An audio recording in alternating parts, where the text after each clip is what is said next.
What's going on, everyone? This is Smitty here, and this video just talking about the whole, catching being overpowered aspect again here. Just touching on it. I know there have been multiple videos put out in regards of it, in terms of there are some tip videos even in regards of how to defend it as well out here. So, but I'm just showing you guys this is what's happening against one-on-one coverage for the most part. And I'm going up against the Raiders, which they don't have a stout secondary. They have they probably have the second worst secondary in the game, next to the Jaguars. Okay, but what you guys are seeing go on here right now is Calvin is going to win the battle for the most part, unless the DB has the position relative to where the ball is thrown, like you guys saw with that pick right there. Okay, now what I strongly suggest that people do, because the problem is that people that, especially on that initial Xbox EA Access demo, you only had 10 hours to play. So people are just going to leap into the game and start playing. They're not going to go into the skills trainer and go through that and learn the mechanics and go into practice mode and lab a little bit and learn and get acclimated to doing, like, they're not about to do all that. Okay, they're just going to go jump in the game, and rightfully so. I mean, I would probably do the same thing if I only had 10 hours of time to play it. So, but from getting your hands on the game, you definitely need to step into the practice field, and you got to get your time in. You definitely need to get in that skills trainer and learn at least how to make the defensive adjustments, even if you're not comfortable with taking control of your DB and playing them, and making the plays yourselves. At least make the adjustments. You know what I'm saying? At least get comfortable and get hip to making the adjustments, so that way you can be effective. Because I mean, I see videos where guys are saying like, "Oh, I suck at playing defense and all that," but then they're complaining about catching being overpowered. So, well, what are you doing to balance it out? Like, what are you doing to nullify the effect of the opponents you're going against, whether you're playing online or not? What are you doing to stop it or to slow it down? Are you sending double coverages? Are you double teaming? Are you spotlighting the receiver? Are you calling coverage that'll suitably cover or blanket those areas potentially in terms of throwing that deep ball? So one thing I want to show here, and this also poses a question. Look at the catch ratings for Calvin and Golden Tate here, all right, respectively.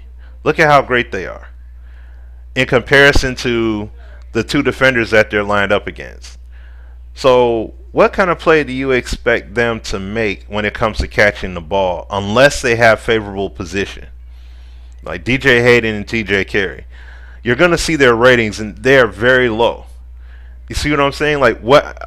How do you expect them to have a equal shot at catching the ball, disregarding what position they may have, disregarding where the ball is thrown to, the point where it's at when it comes to attacking it at a high point? Why should they be able to just come down with the ball on a regular basis when their catch ratings are that bad? And that's one thing. Secondly, in the NFL, how many defensive backs currently, like DBs, safeties, whatever, how many of those DBs and safeties are just as good, if not better, than playing wide receiver than wide receivers? Meaning, like for the Lions, for example, could I take Darius Slay and Glover Quinn and throw them on the offensive line, throw them in the slot, and they're just as effective as Calvin, just as effective as a Golden Tate? No, obviously they wouldn't. I highly doubt they would be. You see what I'm saying? So that's a question that I pose to you guys. Like, well, because if we're saying that that kind of catching is OP, then you should be able to take any guy in the secondary, throw him in the slot, or throw him in the, make him a primary, and he should be just as effective as the true number one receiver in real life. You know what I'm saying? So that's something to mull over when we're talking about things being overpowered.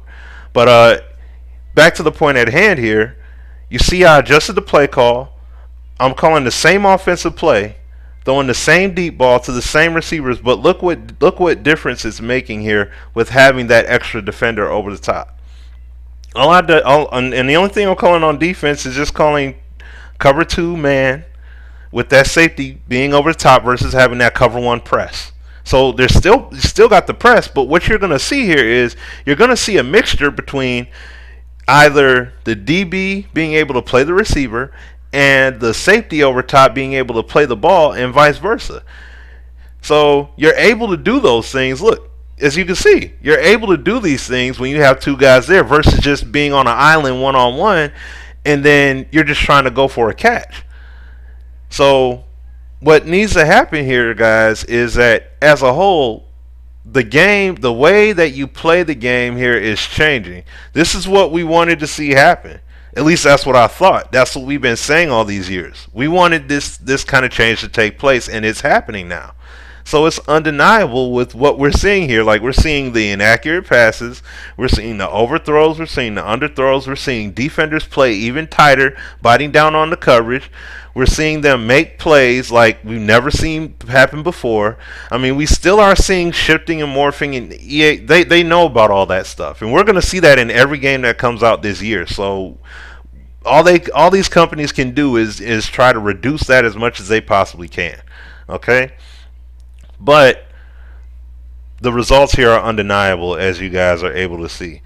So the way you nullify people going up for those catches, and I mean, yeah, are you going to see guys come down with, with the pass over 2 and 3 defenders at times? Yeah, you're going to see that happen at times. Because look at the rate. Now, my question would be is, number one, it's a video game, but number two, at what rate are you throwing deep balls? Are you doing it in comparison to NFL averages, or are you just chucking and praying it and just saying it shouldn't happen? You see what I'm saying? So that's another thing too, because NFL league averages, they may take 5, maybe 6 deep shots at max per game.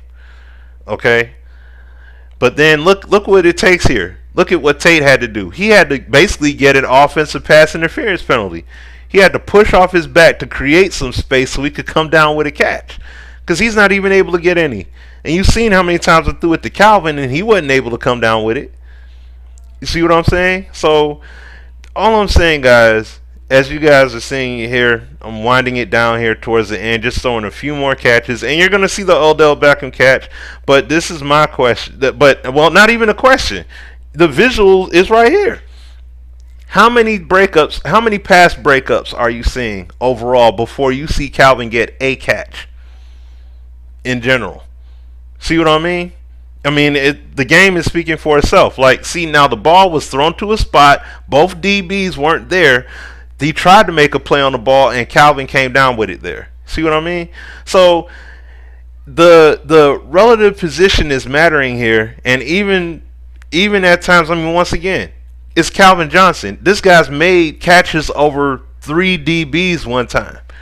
You know what I'm saying? He's one of those receivers where you can fit the square peg through the round hole when it comes to throwing passes to at times, and he comes down with it. But at the same time, it's the NFL. Anything is possible in the NFL.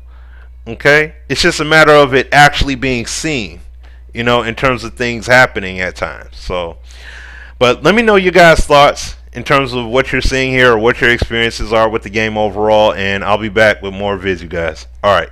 Peace. Tune in every Thursday night for Sim Standard Radio, featuring myself, SimFBall Critic, and Azure Effect. The call-in number is listed there on screen, and the link to our show is in the description below.